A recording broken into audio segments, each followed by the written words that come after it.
Letter 14. My dear Wormwood, the most alarming thing in your last account of the patient is that he is making none of those confident resolutions which marked his original conversion. No more lavish promises of perpetual virtue, I gather. Not even the expectation of an endowment of grace for life, but only a hope for the daily and hourly pittance to meet the daily and hourly temptation. This is very bad. I see only one thing to do at the moment. Your patient has become humble. Have you drawn his attention to the fact? All virtues are less formidable to us once the man is aware that he has them, but this is especially true of humility. Catch him at the moment when he is really poor in spirit, and smuggle into his mind the gratifying reflection, "By Jove, I'm being humble."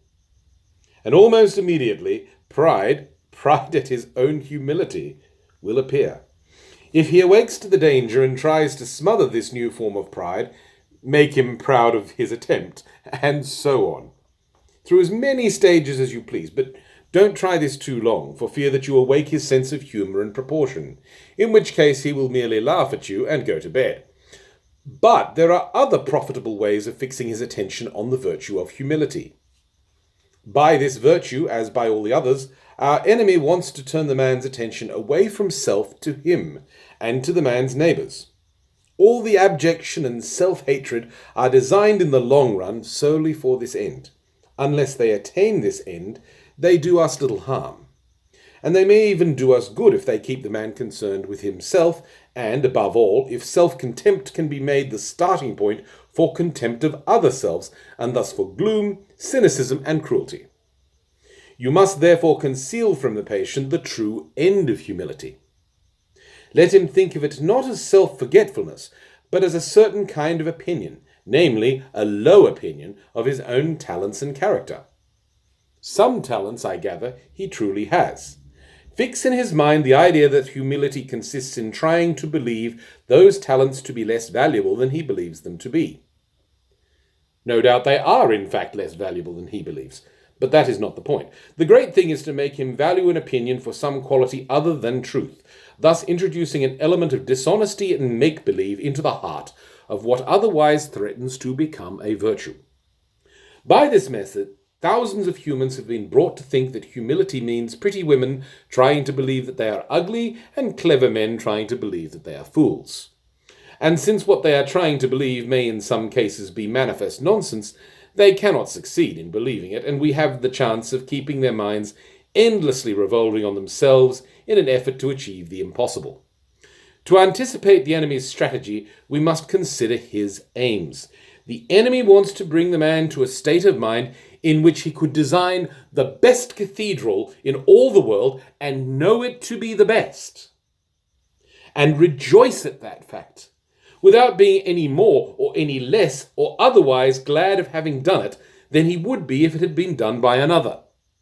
The enemy wants him in the end to be so free from any bias in his own favour that he can rejoice in his own talents as frankly and as gratefully as in his neighbour's talents, or in a sunrise, an elephant, or a waterfall. He wants each man, in the long run, to be able to recognise all creatures, even himself, as glorious and excellent things. He wants to kill their animal self-love as soon as possible, but it is his long-term policy, I fear, to restore to them a new kind of self-love, a charity and gratitude for all selves, including their own. And when they have really learned to love their neighbours as themselves, they will be allowed to love themselves as their neighbours. For we must never forget what is the most repellent and inexplicable trait in our enemy. He really loves the hairless bipeds he has created, and always gives back to them with his right hand what he has taken away with his left. His whole effort, therefore, will be to get the man's mind off the subject of his own value altogether.